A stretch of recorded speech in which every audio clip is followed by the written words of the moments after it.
I think this is about 1983 or 84 or something. I had this studio on Southern Polk Street, and it was on the second story. I had a nice room up there with a big console, 2-inch 16 track that I'd bought from Sir Mix-a-Lot and Nasty Mix Records, and did a lot of records up there. I had a window, and I was sitting there one day doing some work, and a cockatiel flew in the window and sat down on the radiator. Just motherfucking flew in, and I'm looking at this cockatiel, and it's looking at me, and it's just sitting there, not doing anything, just kind of doing the bird stuff. And I'm thinking, all right, I'm gonna keep this bird, you know.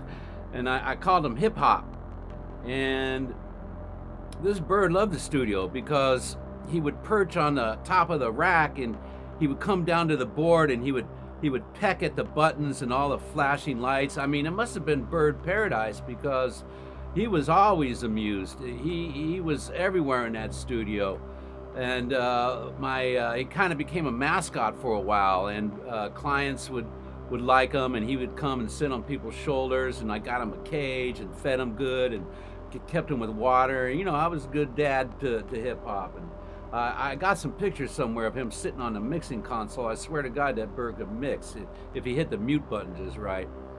Anyway, I had this client named Big Tony, and this is right during the Coke Wars of '83 and '84. Those of you who are around in the Fillmore and in all those areas in Oaktown, you know what I'm talking about. And there's a lot of ballers and rollers. You know, there's a lot of rock being slung around, and some people were making it big, and Big Tony was one of those guys. And I did business with a lot of these guys from a music aspect and also from a dope aspect because I had the good green, you know, and they always could appreciate some good green.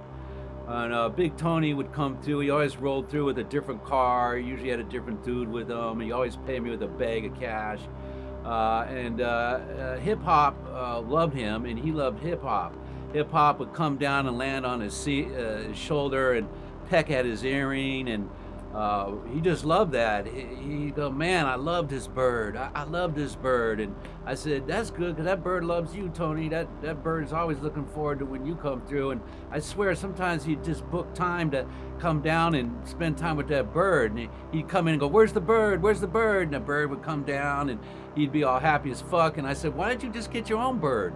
And he said, well, you don't understand, man. I sleep in a different place every night, and I don't know where I'm going to be from one day to the next. And I said, well, you know, I do kind of understand. I kind of understand that, you know.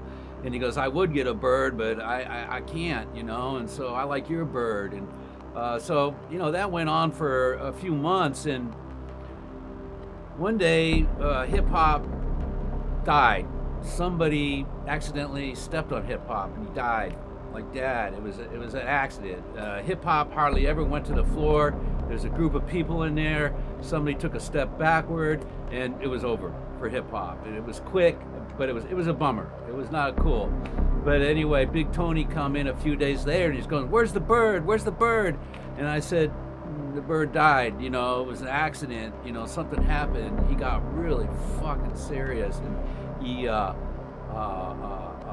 "Well, what happened?" And I said, well, somebody stepped on him, and it was an accident. And he goes, who stepped on him? I said, well, I'm not really sure. There's a group of people. Who stepped on the bird? And he opened up his jacket, and he had a large caliber gun there, and he had it half out of the holster. And he goes, tell me who stepped on the bird. I said, Tony, I swear to God, it was an accident. He goes, there's no reason. He goes, man, I fucking love that bird. I really love that bird. And the sad thing is it wasn't a month later, and they found Big Tony shot through the head a few times and stuffed into the back of one of his Mercedes up on Skyview Way in Oakland.